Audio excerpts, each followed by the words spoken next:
안녕하세요 여러분. 암호화폐에 처음 입문한 분들에게는 두 가지 중요한 질문이 있습니다.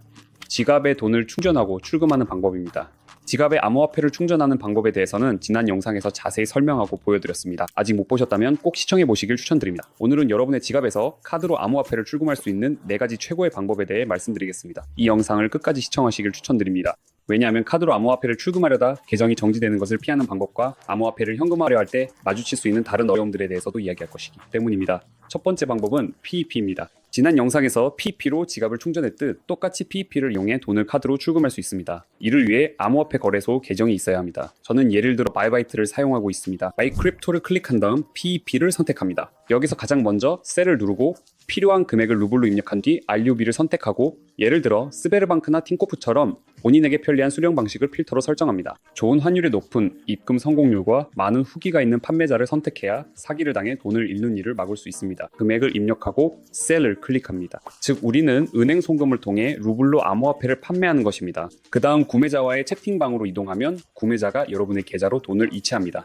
입금 확인을 하면 여러분의 계정에서 USDT가 그에게 전송됩니다. 이런 방법을 사용할 때 어떤 문제에 직면할 수 있을까요? 첫째로 판매자 측의 단순한 사기입니다. 방법은 1000가지나 됩니다. 예를 들어 메신저로 대화를 옮겨 수수료를 줄이기 위해 거래소를 거치지 않고 직접 거래하자고 제안하는 경우, 가짜 푸시 알림이나 문자 메시지, 입금이 완료된 것처럼 조작된 스크린샷 등을 보내는 사기 수법 등이 있습니다. 게다가 PEP를 통해 암호화폐 자산을 판매할 때는 은행의 모니터링뿐만 아니라 돈을 송금한 구매자의 신고로 인해 카드가 정지될 위험도 있습니다. 네, 이런 일도 실제로 일어납니다. 현재 여러 나라에서는 국가 결제 시스템과 범죄 수익의 자금 세탁 및 테러 자금 조달 방지에 관한 법률을 이용해 이러한 거래 방식에 적극적으로 대응하고 있습니다. 그리고 이런 상황에서는 거래 플랫폼의 고객 지원도 아무런 도움이 되지 않습니다. 예시로 제 구독자 한 분의 이야기를 공유해 드리겠습니다. 최근 PEP에서는 결제를 여러 번에 나눠서 보내는 관행이 생겼습니다.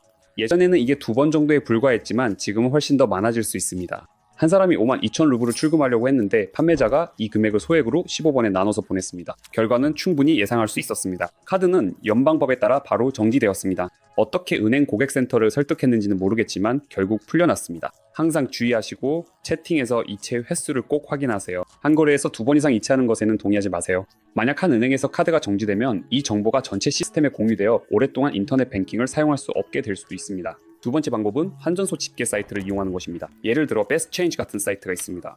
이 사이트의 장점은 별도의 회원 가입이 필요 없고 USDT뿐만 아니라 비트코인, 이더리움, 솔라나 등 다양한 토큰으로도 암호화폐를 교환할 수 있다는 점입니다. 하지만 여기서의 환율은 PEP 암호화폐 거래소에 비해 훨씬 불리한 경우가 많습니다. 예를 들어 Givtether ERC20 USDT 항목을 선택해봅니다. 이것은 이더리움 네트워크의 일반적인 USDT입니다. 그리고 get받기 항목에서는 예를 들어 스베르방크를 선택합니다.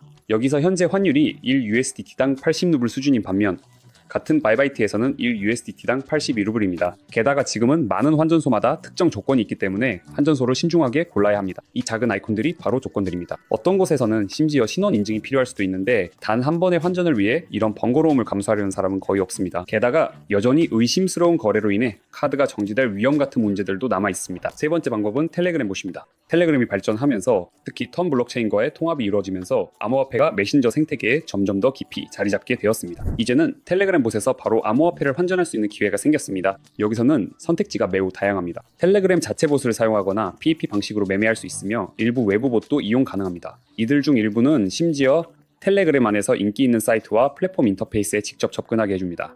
하지만 텔레그램 기본 봇에서는 판매 시 환율이 정말 안 좋습니다. 베스트체인지는 80루블, 바이비트는 82루블인데 여기서는 77루블밖에 안 됩니다. 이 역시 여전히 PEP 방식이고 똑같은 위험이 따릅니다. 그리고 제 생각에 가장 좋은 방법은 현금으로 환전하는 것입니다. 이 방법이 가장 흔한 방식은 아니지만 가장 효율적이고 안전한 방법입니다. 정해진 날짜와 시간에 환전소 사무실에 직접 가서 매니저 계좌로 암호화폐를 송금하면 매니저가 현금으로 돈을 건네줍니다. 이 방식은 여러분과 구매자 모두에게 익명성이 보장됩니다. 러시아의 거의 모든 대도시와 중소도시에는 수많은 환전소가 있습니다. 아시아 국가들, 특히 태국에서는 이런 환전소가 거의 모든 거리마다 있을 정도입니다. 수많은 집계 사이트들이 오프라인 환전소 정보를 제공합니다. 예를 들어 크립토 카르마에서는 교환할 통화와 현금으로 받고 싶은 통화를 선택하고 금액을 입력한 뒤 익스체인지 버튼을 누르면 됩니다. 그러면 여러분은 자신의 도시를 선택하고 정보를 입력한 뒤 신청서를 남길 수 있는 탭으로 이동하게 됩니다.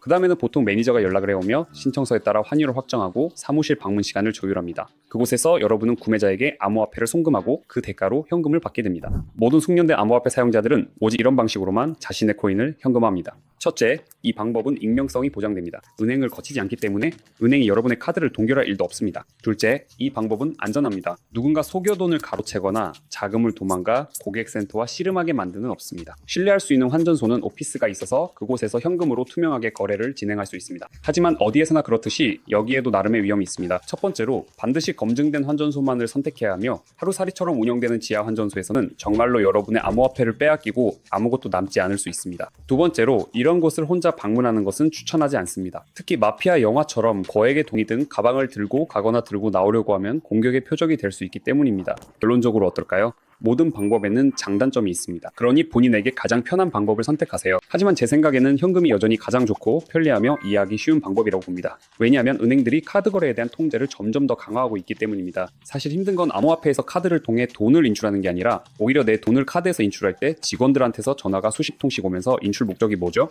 어디에 쓸 건가요? 이미 쓸 곳을 봤나요?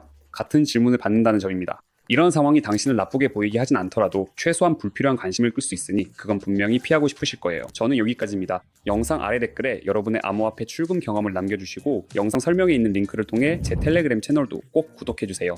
그곳에서 구독자분들과 암호화폐 세계의 더 많은 중요한 인사이트를 정기적으로 공유하고 있습니다. 모두 안녕히 계세요.